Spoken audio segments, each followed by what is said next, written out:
আজকের গল্প স্বপ্নের নীল পাখি। পূবের জানালার পাশে বাগানের যে দিকটায় ঝাঁকড়া জামরুল গাছটা আছে, সেখানে আজকাল রোজ সকাল হলে একটা কালচে নীল পাখি এসে বসে। তার ঠোঁটের রং ডিমের কুসুমের মতো হলুদ, আর বুকের কাছটা বরফের গোলার মতো সাদা। বিছানায় শুয়ে শুয়ে রুমি রোজ অপেক্ষা করে থাকে ওই পাখিটার জন্য। রুমির ভারী কঠিন অসুখ হয়েছে। যত ভুগছে ততই খিটখিটে আর ঘ্যানঘ্যানে হয়ে যাচ্ছে মেয়েটা। ক্লাস 3 অ্যানুয়াল পরীক্ষার পরেই কী যে বিচ্ছিরি অসুখ করলো। তার অল্প কিছুদিনের মধ্যে আবার দাদুও মারা গেলেন। সত্যি, কিন্তু বিপদ কখনো একা আসে না। দাদুর বড্ড নাওটা ছিল মেয়েটা।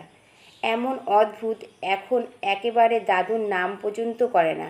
শুধু সকাল হতে না হতেই বায়না করতে থাকে জানলার পাল্লা দুটো হাট করে খুলে দেওয়ার জন্য। পুজো কেটেছে সবে, ভোরের দিকটায় একটু একটু হিম পড়েছে। এদিকে ডাক্তারবাবু বলে দিয়েছে মোটেই ঠান্ডা লাগানো চলবে না। রুমির মা আর ঠাকুমার হয়েছে যত জ্বালা। কোথায় পাখি কে জানে বাবা, তার তো কিছুই দেখতে পান না। আসলে রুমির দাদু তার আহ্লাদি নাতনিকে বানিয়ে বানিয়ে এমন সব আজগুবি গল্প শোনাতেন যে মেয়েটা মাথায় হাবিজাবি কল্পনা জট পাকিয়ে বসে থাকতো সারাক্ষণ। এই যেমন রুমি প্রথম প্রথম ভাবত অসুখ করেছে যখন তার কাছে হয় দইয়ালা আসবে অথবা সুধা। দাদুর কাছে রবি ঠাকুরের লেখা অমলের গল্প শুনেছে, তো সে ঘুমের ভান করে পড়ে থাকে। ডাক্তার জেঠুর কথা কানে এসেছে তার, সে আর কখনো সারবে না। এখন তো শুধু পা দুটোই একেবারে জোর পায় না। এরপর একটু একটু করে হাত পা শুকিয়ে লিকপিকে হয়ে যাবে। তারপর টুপ করে একদিন আকাশের তারা হয়ে যাবে। না, তারা হয়ে যাওয়ার কথা ডাক্তার জেঠু মোটেই বলেননি। তবে সকালে যা শূন্য মুখে ঘোরাঘুরি করছিল ঠিক বুঝে গেছে সে। তখন তো দাদু ভালোই ছিলেন, সুস্থ ছিলেন। দাদুই তো বললেন আমলের গল্প। দইয়ালা সত্যি, সুধাও তো সত্যি, আর রাজার চিঠি সেও তো দাদুর হাতে লিখে পাঠিয়ে দিয়েছি রুমি। গোটা গোটা অক্ষরে রুল টানা কাগজে পাশ ফিরে শুয়ে শুয়ে লেখা বলে একটু বেঁকে চেড়ে গেছে বটে সব অক্ষরগুলো, কিন্তু একটা বানান ভুল নেই। এমনকি সে শুরুতে শ্রী চরেনেশ্বর রাজামশাই আর চিঠির শেষে আপনি আমার প্রণাম নেবেন লিখতেও ভোলেনি। দাদু পকেটে করে নিয়ে গেলেন চিঠিটা, বললেন ঠিকানায় লিখে পাঠিয়ে দেবেন। ঠিক তার 3 দিনের মাথায় তো ঘুমের মধ্যে দাদু নিজেই চলে গেলেন। কে জানে সে চিঠি ডাস্টবক্সে আদৌ ফেলা হয়েছে কিনা। কিন্তু আশ্চর্য কাণ্ড, দইয়ালা আর সুধা এলো না বটে, তার বদলে এই ছোট্ট নীল পাখিটা আসতে শুরু করলো। দাদু যেদিন চলে গেলেন তার ঠিক পরের দিন থেকে এসে আস্তে আস্তে শীষ দেয়, আর রুমি দেখতে পায় পাতার আড়ালে বসে পাখিটার চকচকে কালো পুঁতির মতো চোখে শটান তার দিকে তাকিয়ে আছে। ঘরে কেউ না থাকলে পাখিটার সঙ্গে বিড়বিড় করে অনেক গালগল্প করে রুমি। একদিন তো কাজের মাসি সরলা দিদি ঘরে ঢুকে তার দেখে গালে হাত দিয়ে কত কথা। মা গো মা, ও রুমি সোনা, পেয়ে গেলে নাকি? আপন মনে বিড়বিড় করছো কেন? এমন রাগ হয়ে যায়, নিজের মনের কথা বললে কেউ পাগল হয় নাকি? সব কথা বুঝি জনে জনে ডেকে ডেকে বলতে হবে? নিজের সঙ্গে কথা বলা যাবে না কখনো? তবে তারপর থেকে সাবধান হয়ে গেছে সে। কারো পায়ে শব্দ পেলে চুপ করে যায়। কেউ না থাকলে পাখিটা এক আবধারে জানলার ধাপিতে এসে বসে জলজল চোখে তাকিয়ে থাকে রুমির দিকে।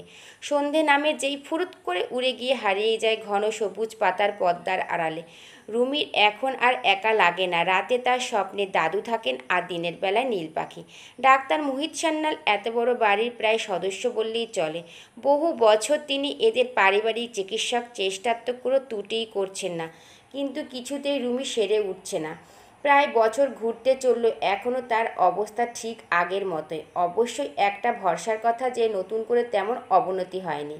বিদেশের বন্ধু বান্ধব, অন্য সব অচেনা বা আধচেনা ডাক্তারদের চিঠিপত্র লিখেছেন মোহিত, যদি কোনোভাবে পরিস্থিতি সামাল দেওয়া যায়। আজ এ বাড়িতে মোহিত এসে নিজের ল্যাপটপ খুলে ডাকলেন রুমির মা বাবাকে। বিলেত থেকে এক নিউরোসার্জন মেইল করে জানিয়েছেন যে তিনি কয়েকদিন বাদে মুম্বাইয়ে আসছেন। সেখান থেকে হাসপাতালে কিছু কাজ আছে। রুমির বাড়ির লোক রাজি থাকলে তিনি একবার অপারেশন করে দেখতে চান। আশা আছে রুমি সেরে উঠবে, তবে অপারেশনের পরে কিছুদিন ফিজিওথেরাপি চলবে, সেটার ব্যবস্থা কলকাতাতেই করা যেতে পারে।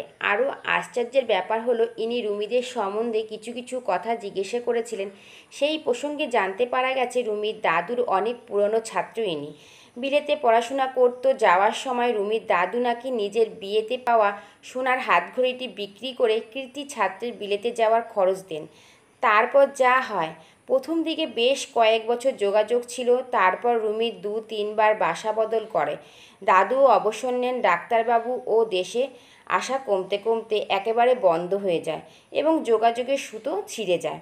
এতদিন পরে নিছক কাকতালীয়ভাবে আবার এই চিঠি পার্টির আদান প্রদান। ডাক্তারবাবু স্পষ্ট জানিয়ে দিয়েছেন একটি পয়সাও নিতে পারবেন না তিনি আর মুম্বাইয়ের হাসপাতালে যে সময়টুকু রুমিরা থাকবেন। সেই কয়েকদিনের যাবতীয় খরচ তিনিই বহন করবেন। রুমির ঠাকুমা সব শুনেই হা। ছেলেকে বললেন, কি লোক ছিলেন তোর বাবা, একবার দেখ। আমাকে বলেছিলেন ঘড়ি নাকি অসাবধানে রাস্তায় হারিয়ে এসেছেন। আচ্ছা, আমি কি এমন একটা ভালো কাজের জন্য বলকে ঘড়িটা বিক্রি করলে বাধা দিতাম? দাদুর গমগমে গলা শোনা যাচ্ছিল। কি করে আসি বল তো দিদিভাই, আমি যে তখন অনেক দূরে ছিলাম গো, রাজার বাড়িতে। সেখানে চিঠি পৌঁছে দিলাম, রাজাই তো চিঠি পড়ে ডাক্তার বদ্যি সব কিছুর ব্যবস্থা করলেন। রাজার চিঠি? কিন্তু কই, সে তো আমার চিঠি। রাজা তো চিঠি পাঠাননি আমাকে। সব চিঠি কি আর কাগজ কলম খামে দিদিভাই হয়, অন্যভাবে আসে। এই যে নীল পাখিটা, ওই তো তোমার চিঠির জবাব। তাহলে তো আমার এখন থেকে আমার কাছেই থাকবে। না দিদিভাই, তুমি এরপরে হাঁটবে, দৌড়াবে, স্কুলে যাবে, খেলার মাঠে, নাচের ক্লাসে, আরও কত কী। রাজার কাছে কি আর ওই একটা চিঠি আসে গো? অমন একগোছা চিঠি এসে পড়ে আছে।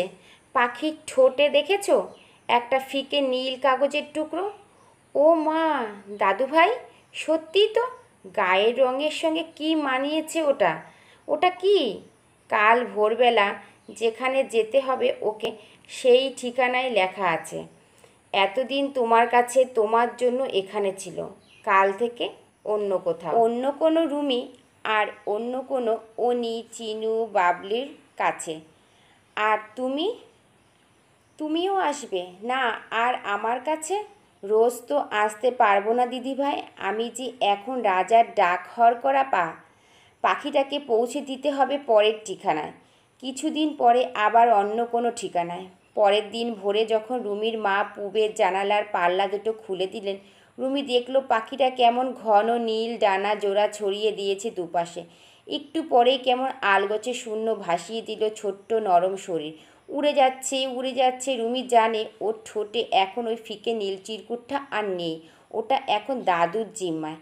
খাঁটি রঙের ঝুলির ভেতরে শুয়ে আছে, অন্ধকারে অপেক্ষা করে আছে ঠিকঠাক ঠিকঠাকানায় পৌঁছে বলে, আলো দেবে বলে।